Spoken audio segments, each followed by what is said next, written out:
dangerous.com, and today we're counting down our picks for the top 10 dangerous kids toys. Nice smoke, nice bang. For this list, we're bringing you toys that present a serious health and safety risk to the kids they're marketed to.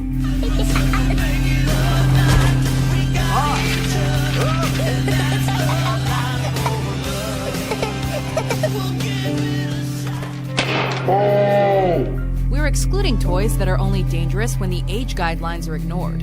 If the toy is labeled 6 and up, it's probably a choking hazard for infants and shouldn't be given to them. So we're ignoring that possibility for now. Number 10, Hannah Montana Pop Star Card Game. To my homegirls here with the big butt, shaking it like we on a strip club. Before she became the twerking, wrecking ball riding, controversial pop star we all know and love today, Miley Cyrus was America's sweetheart and role model, Hannah Montana. Well, you know, she's a pop star. You know how they can be. Total divas, I try to avoid them. Little girls around the world wanted anything and everything with her name on it, including this awesome card game. With your set of Hannah Montana cards. Never been opened. Parents trusted that smiling face, making it a huge surprise that the carrying case contained over 75 times the level of lead legally permitted in consumer goods. Hannah Montana, slowly poisoning children? It's a party in the USA. Even scarier, the card game avoided a recall thanks to a legal loophole, since the lead was found in its vinyl and not its paint, meaning it stayed on shelves and in the snack time kids. Wow, she really chews. Step aside, hungry hippos. Here come the Cannibal Cabbage Patch Kids. Snack time dolls were a must-have gift for Christmas 1996. They could bite and swallow plastic food. In the eyes of children, they were as good as human pets, but with no mess on the other end. And when you think she's through, look inside her backpack and like magic. Unfortunately, the dolls couldn't differentiate between plastic food, fingers, and ponytails. Over 100 reports were filed, claiming the jaws clamped down on fingers and hair, slowly pulling them in. In one case, a girl's hair was allegedly ripped down to the scalp. Mattel offered a $40 refund and took these little monsters off the shelves. Number 8, Sky Ranger's Park Flyer Radio-Controlled Airplane.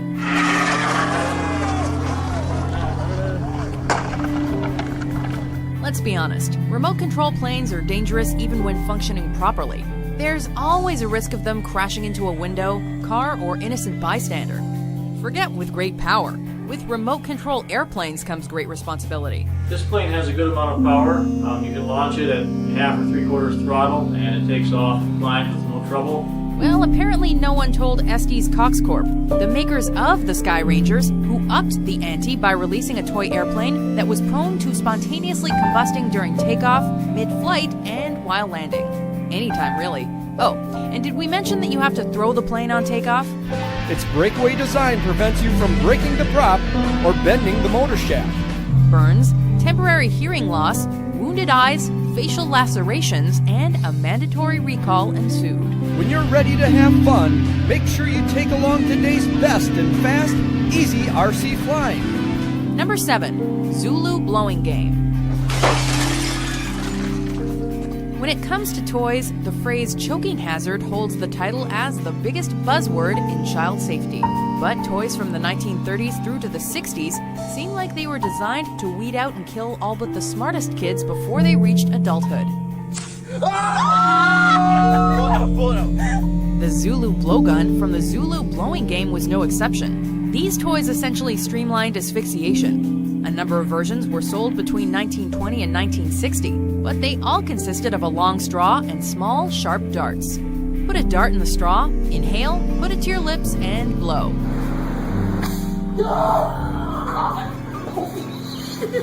You guessed it, tons of kids got that order wrong and inhaled the darts.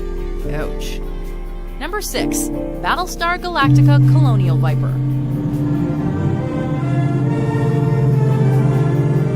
Remember a simpler time when companies didn't have to cover their products in warnings? The early version has a missile that fires out of the front of the ship. The people at Mattel sure do. In the late 70s, there were 3 reported cases of children accidentally shooting themselves in the face with the spring-loaded missile of the Colonial Viper, inhaling or swallowing the missile and choking. Reset catapult. Vipers on target. One of these incidents sadly resulted in the death of a 4-year-old child. Let's go in. Following a recall, Mattel began to place choking hazard stickers on all of their toys with small parts, a precaution that would go on to become mandatory for all toy manufacturers. I find your reasoning logical. Number 5. CSI, Crime Scene Investigation Fingerprint Examination Kit. Before we get into what makes this toy dangerous, let's just acknowledge the fact that toys for children should have never been made based on the CSI television franchise, considering the grisly subject matter. Looks like the planet Krypton. Kids should not be fans of this series, period. My nipples are all better. You want to see? Turns out this toy set was not only inappropriate, but also poisonous. The powder used for fingerprinting was proven to contain asbestos, which when inhaled can cause deadly respiratory issues and even cancer later on in life. This resulted in a class action lawsuit against CBS, the network that licensed the toy. In the wake of the public relations nightmare, the manufacturer, Planet Toys, filed for bankruptcy. This is an outrage. I demand an investigation. Number 4. Moon shoes. Nothing compares to new Nickelodeon moon shoes. Not so fast. You don't know what you're missing until you've tried sponge shoes. Swings, trampolines. It seems like childhood is all about trying to launch your body as high as possible. The first generation of moon shoes was released in the 1950s.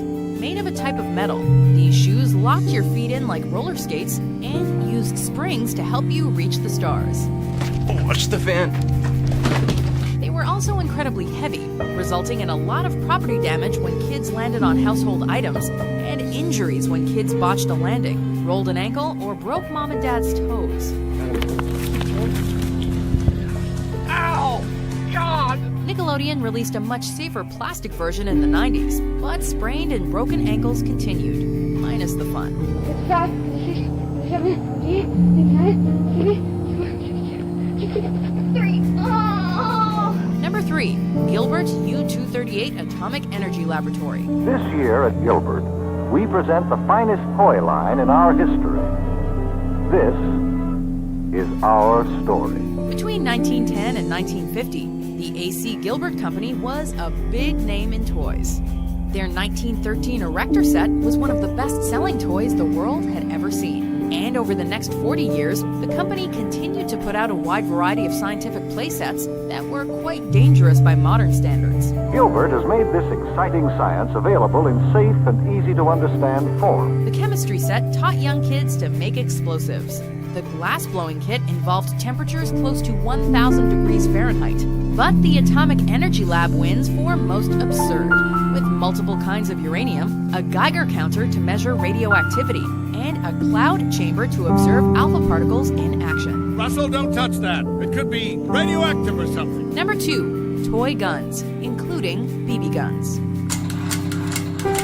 Guns. It doesn't matter if kids are raised by registered NRA members or in strictly anti-gun households. They love playing with toy guns.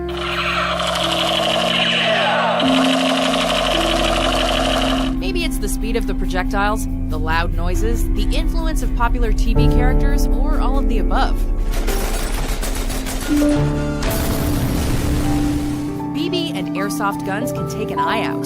Paintballs leave a serious bruise, and cap guns often lead to burns. There are over 200 instances of toy guns being mistaken for real firearms per year in the United States. What does it look like to you? While many toy guns are not inherently dangerous, they often look like the real deal and can lead to serious injury or death. Before we unveil our number 1 pick, here are some honorable mentions.